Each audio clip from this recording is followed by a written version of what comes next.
You're listening to the Good Question Podcast with Richard Jacobs. Our goal is to make each of our guests exclaim, that's a good question. I don't know the answer. Because when that happens, it means you, the listener, may be inspired to learn more beyond the interview and to ask great questions yourself that lead to new insights. In this podcast, we cover historical and current anthropology, comparative religion, and history. Welcome, and let's get started. Hello, this is Richard Jacobs with the Good Question Podcast. My guest today is Mary Frances O'Connor. We're going to talk about a new book she's come out with called The Grieving Body, Sympathetic Nervous System and Grieving. We just got a complimentary copy, which I have to get through. Just got it recently, but thank you, Mary Frances. She's also a professor of psychology at the University of Arizona. So we're going to talk about this interesting topic. So welcome, Mary Frances. Thank you. Thank you so much for having me. Tell me a bit about your background and how you got involved with trying to understand grief. I think I've had this curiosity about how we understand the world around us for a very long time. And specifically, when we have something that feels sort of intangible, like emotions or relationships, how does our brain understand that? But then also, how do we react when there's a shift in that? So how does our body react when a loved one has died is just it's a mysterious process, isn't it? But I think in addition, I've wondered how we might help people who are going through this process by understanding not just what they're experiencing, but why and how. And that's led me to doing, 25 years now of research on the immune system and cardiovascular system as people are grieving. Well, how have you done it? Have you instrumented them and then they get told bad news, or how do you know? So I do a variety of different methods in my studies, but usually I have people participate in the studies when they've experienced the death of a loved one. So sometimes I learn about them through bereavement support groups. I have some strong relationships with hospices in Tucson, Arizona, where the University of Arizona is. And when people participate, it really depends what study they're in, but they are generous enough to let us sometimes take blood or to measure their heart rate and blood pressure while we're having a conversation with them, while they experience, say, a wave of grief, to figure out how the body is reacting. Okay, so what have you observed? What have you seen? Is it the person that's suffering themselves, or is it family members that you're looking at? So I'm looking at a person who is grieving themselves. And when they are going through that process, there are studies that come out of my own lab that show that, for example, when we're having a wave of grief, that our blood pressure and heart rate do in fact increase. And although that might not sound terribly surprising, it increases as though we were doing moderate exercise, which, we're just sitting having a conversation. So that's pretty interesting. But in addition to that, what we see is that it's the people who are struggling the most sort of day to day, that are having the most grief intensity day to day. When they are having this wave of grief in our laboratory, their blood pressure actually goes up the most. And the reason that's important is because we know from other research, from really large data sets, that there is such a thing as the broken heart, that in fact people are at risk for heart attack and stroke after the death of a loved one. So by understanding that during a wave of grief might be a time when they are most at risk because of the reactivity in their cardiovascular system, that can help us to understand better how to support people, because the waves of grief are going to happen and they help us to understand what's going on emotionally. So we have to figure out, how do we support their body while they are absorbing this new reality they're living in? Okay, so how much does the heart rate go up? How much does the cardiovascular system get stressed? Are you able to quantify it? We are able to quantify it. There's a paper out in a journal last year where we did just that. And I can't tell you the figure off the top of my head, but it's something around 10 millimeters of mercury. So blood pressure going up 10 points. I could get you a specific number, but that's approximately where it's at. And we know systolic or diastolic or both. And what was the application? Mostly systolic. We see some movement in diastolic, but that's a number that doesn't move as rapidly as systolic blood pressure. And so what we know about that is from other studies, there's some wonderful work in Australia showing also that 24-hour heart rate monitoring demonstrates increases in blood pressure and heart rate. And what's notable about that is they're studying very early within the first couple of weeks after a death, and then measuring again at 6 months. And by 6 months, we see that that heart rate and blood pressure goes back down to the sort of average for a matched sample of, say, married people. So we can think of the idea that that first acute grieving period is particularly risky for the cardiovascular response. I mean, the initial period. Exactly. That first 6 months is especially risky. So, for example, from large epidemiological studies, we know in the first 3 months that a man whose wife has died is almost twice as likely to suffer a fatal heart attack compared to a man who remains married during that same time. And that's in medical risk, that's a huge statistic to be twice as likely for something to happen. So what do you do about it then? This is exactly the question. I'm so glad you asked. So we've had this data knowing that this is a time of increased medical risk for decades, and there has not been much of an attempt to think about, well, if we know across a population that acute bereavement is a time of increased risk, what are we doing about it? And so we can think about a host of ideas of what we might do about it. Very few have been studied, but as one example, there was a study in my lab that looked at doing mindfulness meditation or progressive muscle relaxation. So progressive muscle relaxation is just like a structured way to do kind of a body scan where you contract and relax your muscles. And what we found was that by focusing in on this aspect of relaxation, we actually saw improvement in the widows and widowers who were participating in that intervention. But I think it's more a shift in our mindset. It means that when someone dies in the hospital or in the ICU or in the emergency department, we know that the person standing next to them has suddenly become at medical risk. And so the question is, how do we approach thinking about buffering them from that risk? Does that mean better follow-up? Does that mean more regular checkups on our bereaved folks in society? Ways to think about that are still really in early days.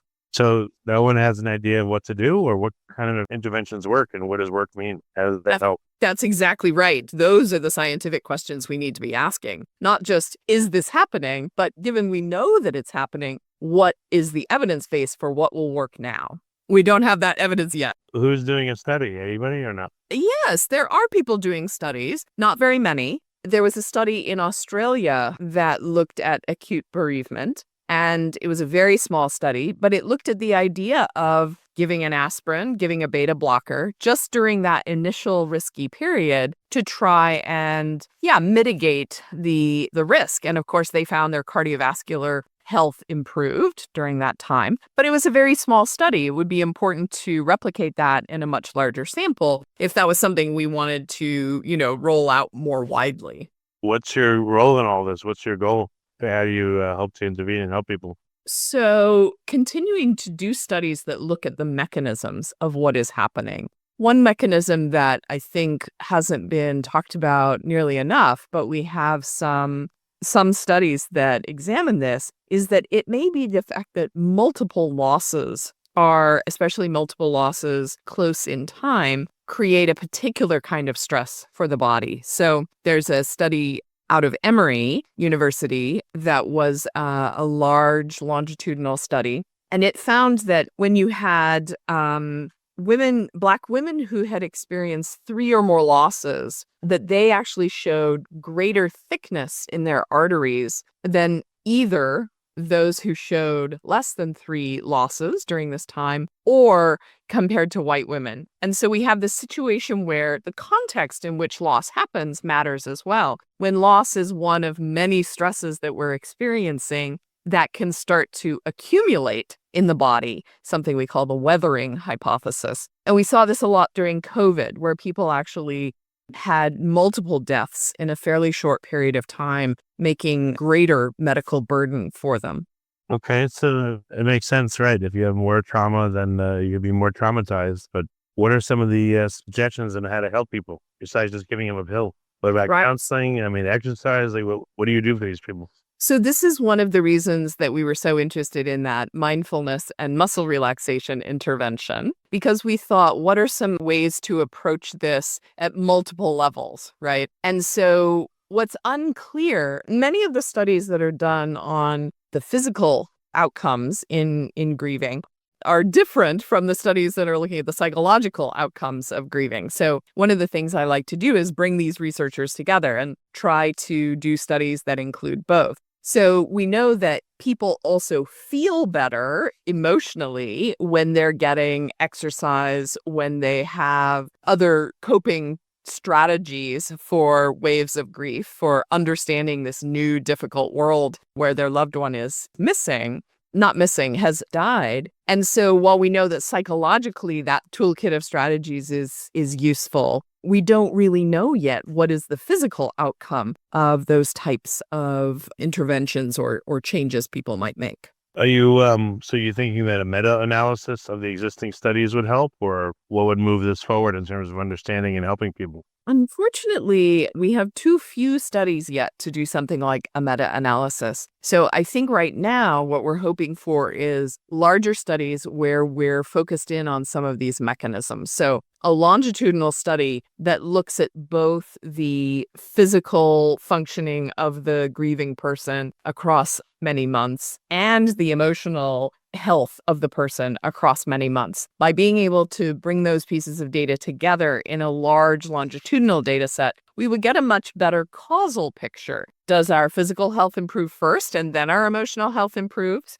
Is it the other way around, that once we start to have less intense and frequent waves of grief, that we see changes in the cardiovascular system? We don't really know. And so a larger study like that would very much be important for the field. Okay. So what seems to be the effect of the grief? It's literally killing these people, or is it shortening their lifespan, or is it leading to, like large scale medical intervention? Like what is what is the result of the grief, and what is it preferentially affecting in their bodies? That's an interesting question. When what we know from research is that bereavement increases the risk of what we call all-cause mortality. So actually, across many different types of medical fatalities and medical morbidity, we actually see increased risk. So it is also, bereaved people are also at increased risk for flu and pneumonia, for example. They are at increased risk for recurrence of cancer. They're at increased risk for,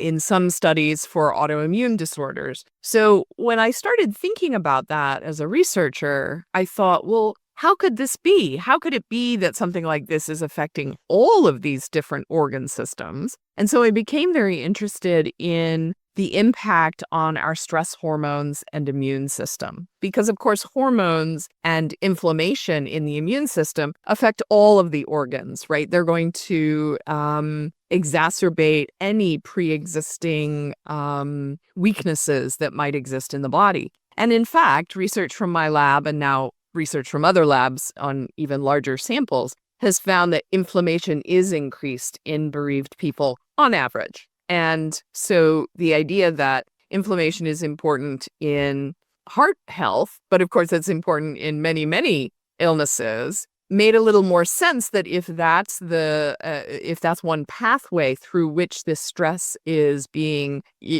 under the skin, then that's one way to think about why we might get increased risk in all these different medical categories. What about leading up to a catastrophic event?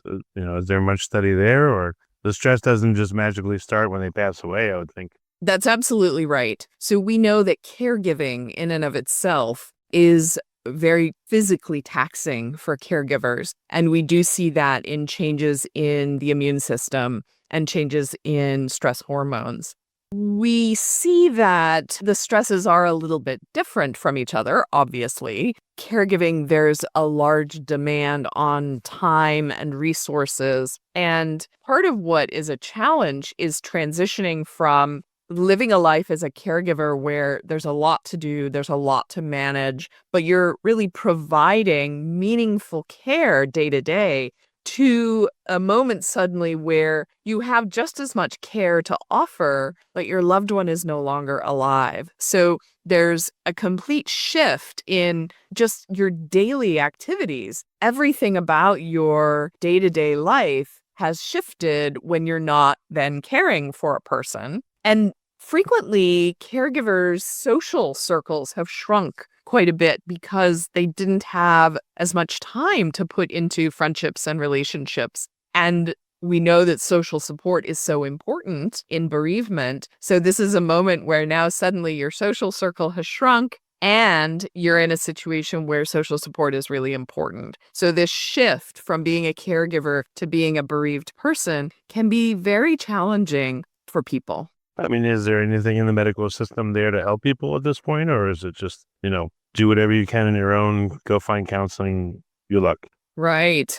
Hospice programs have a requirement to provide 13 months of bereavement support for anyone who had a family member die in the hospice program. This is an excellent, very foresighted thing that went into the hospice legislation, specifically around Medicaid, Medicare, this 13-month requirement. Unfortunately, that can be very widely interpreted. So sending out letters every couple of months to bereaved people can sometimes be the extent of the support that is provided. And many people will not find that to be enough support. So fortunately, there are many good hospice programs that offer bereavement counseling and even sort of group counseling where people can come together with other people going through the same bereavement stresses that they are, or related bereavement stresses. Everyone has a different grief experience, but by bringing people together, it sort of normalizes the experience of loss and can also educate people about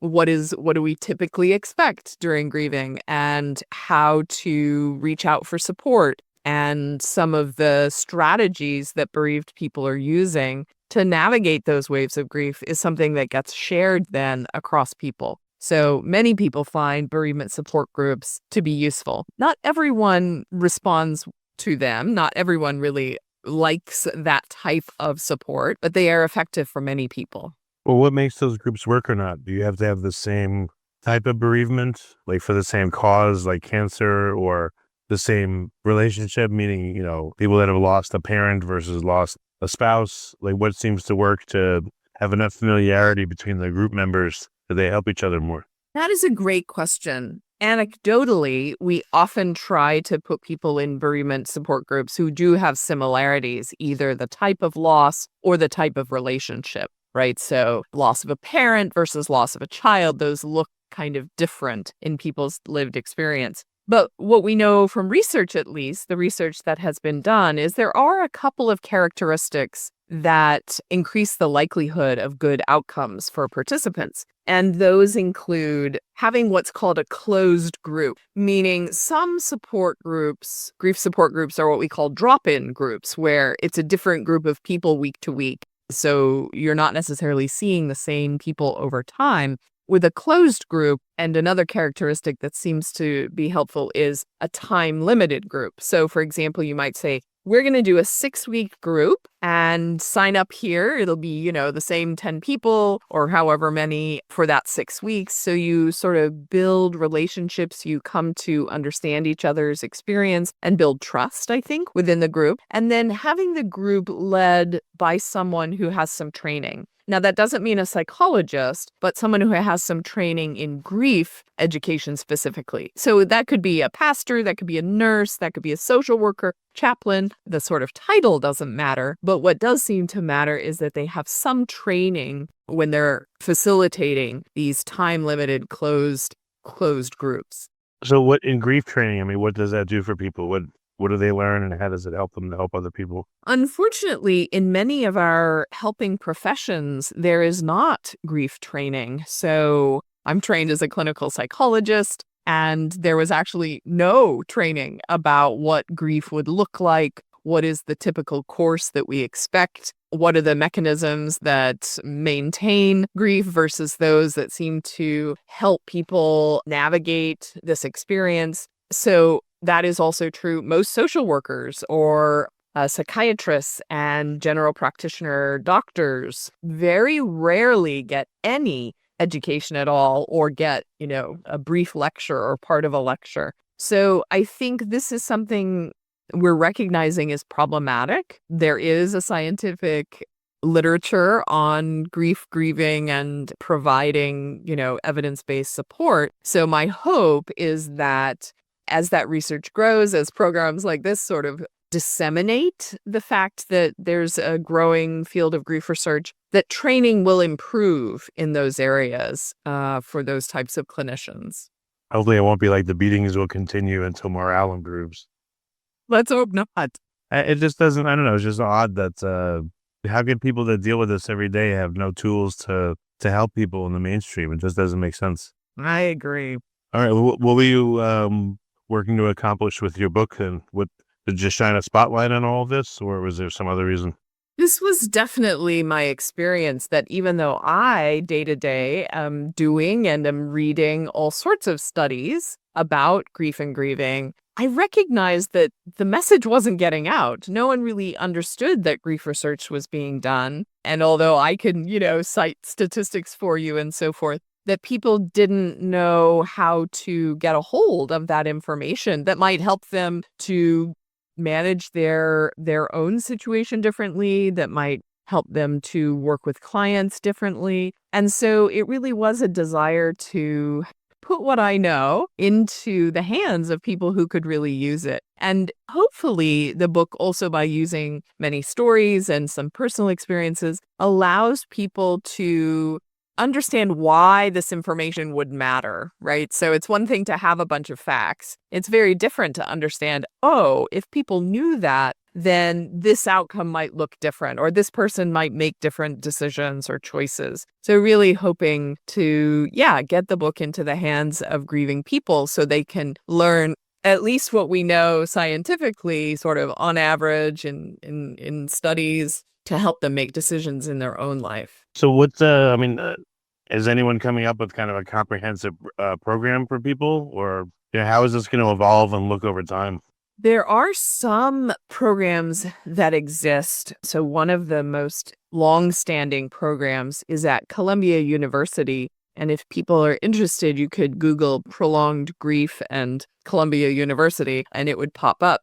There's a center there run by Dr. Kathy Shear, and they have been doing research on evidence-based interventions in prolonged grief now for a couple of decades. And what's great about that is those research studies then give us what intervention is working and for whom, and then what are things that we can do to improve those interventions. The other reason that particular center is so wonderful is that they then also train clinicians of all different stripes in providing prolonged grief therapy as well. So there are quite a few programs around the country that do train bereavement counselors, but this one is in particular very, very well organized and long-standing. So they have 3 National Institutes of Health funded studies, large studies, that have come out using that intervention. Okay. Well, very good. Where can people find resources in the current state of, the art? It doesn't sound very far advanced, but what kind of resources can people find if they're, if they've been told they have cancer, or family members sick, or, they're entering this process, or they've been thrust into it, someone's passed, etc. The SAMHSA is the acronym. So SAMHSA is the Substance Abuse and Mental Health Agency, part of our federal government. They have begun a website with good resources available on it. So SAMHSA, and if you Google that, with grief or grieving, there's now a set of web pages that have some good handouts and articles. There's another website called What's Your Grief that has quite a wide range of resources that many people find useful. There are quite a number of good resources, but you want to find one where it looks like it's being really actively updated, because this research is coming out all the time. And so understanding what's the most recent understanding is most helpful. Okay. So SAMHSA would be good. Then your book, is it more for people that are experienced with the grief, or is it a newer thing to them? Like, what's your recommendation there?